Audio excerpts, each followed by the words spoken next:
হ্যাঁ, ভালো আছেন? মূলত আপনার কাছে আসা যে এই যে এই সুন্দর সুন্দর যেগুলো আছে, এগুলো হচ্ছে আপনার কতদিন যাবত আপনার পেশায়। সো আপনি যদি আমাদেরকে বলেন, আমাদের উপকৃত হতাম। আমরা এলাকারই সন্তান, একটু বলেন। আমরা এলাকা এইভাবেই নিয়ে বেড়ে বেড়াই, এইভাবে খাওয়াতে খাওয়াতে যে দূর পর্যন্ত আমাদের দিনপথ যায়, ওই দূর পর্যন্ত নিয়ে যায়। মানে মূলত এটা আপনার নিজস্ব মালিকানা থেকে অন্য কারো এটা? না, অন্য মালিক আছে। মানে আপনাদের যে বেসিক স্যালারি এটা কিভাবে দেয় একটু যদি বলতেন। সো 12,000 টাকা মাছ দেয়, আর 12,000 মাছ দেয়, আর মালিক খাওয়া দাওয়া দেয়। মানে আপনার হচ্ছে 12 মাসে এরকম এইভাবে চলে নিয়ে যাযাবরের মতো আপনারা ঘুরে বেড়ান, তাই তো? হ্যাঁ।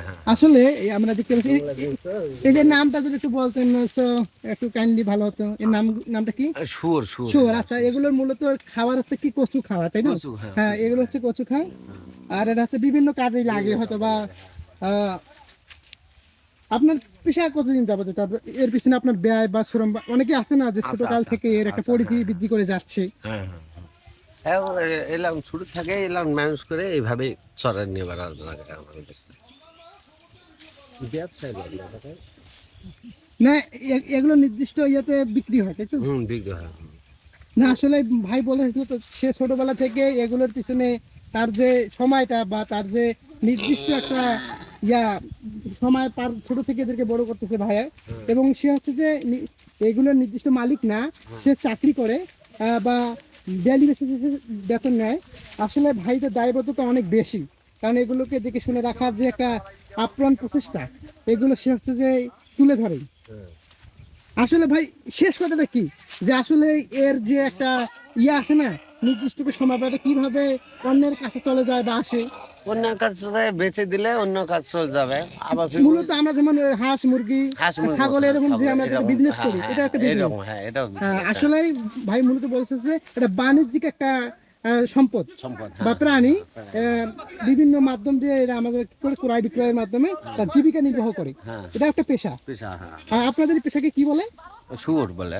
না, আপনারা যে এটাকে চড়ান বা মানে যেমন ছাগল বা গরু রাখাল বলে, এটার কি বলে? এটা বলে ওই যে তোমার শুয়োরে বলে না। একটা পেশা থাকে তো, আপনি যে চালাচ্ছেন, আপনি যে পরিচালনা করতেছেন, আপনাকে কি বলা হয়? আমাদের আকল বলা, রাখালি বলে। আচ্ছা, তাহলে ঠিক আছে। আসলে আমরা মূলত যে বিষয়টা নিয়ে জানলাম, আসলে এটা একটা বাণিজ্যিক একটা প্রাণী। এটা হচ্ছে যে প্রতি বছর যেমন ছাগল ক্রয় বিক্রয় হয়, এরকম হচ্ছে যে এই জিনিসটাও বিক্রি হয়। এটাকে তারা লালিত পালিত করে, হয়তো বা দুই একটা পুঁজি অর্জনের আশায় তারা যে একটা জীবিকা নির্বাহ করে, এটা একটা মাধ্যম। এটা সবাই করতে পারে না, এটা তারা ছোটবেলা থেকে একে নিয়ন্ত্রণ করে। সো জায়গাটা অনেক সুন্দর, এবং এটা বাজবাড়ি, তাই তো? পরিবেশে বাজবাড়ি একটা সুন্দর একটা জায়গা, আর ওয়ান্ডারফুল প্লেস। মানুষগুলো অত্যন্ত ভালো। এই যে আমার বন্ধু আছে যাত্রা, বড় ভাই আছে রিপন।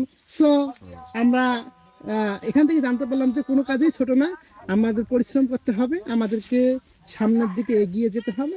এটাই বাস্তবতা। বেস্ট অফ লাক ভাই। আপনি আপনার যে কাজটা আছে এটাকে আপনি সম্মানের সহিত দেখবেন, এবং আমরা দোয়া করবো যেন আপনার ইয়ারা ভালো জায়গায় যায়। So okay, best of luck. আচ্ছা, ওকে।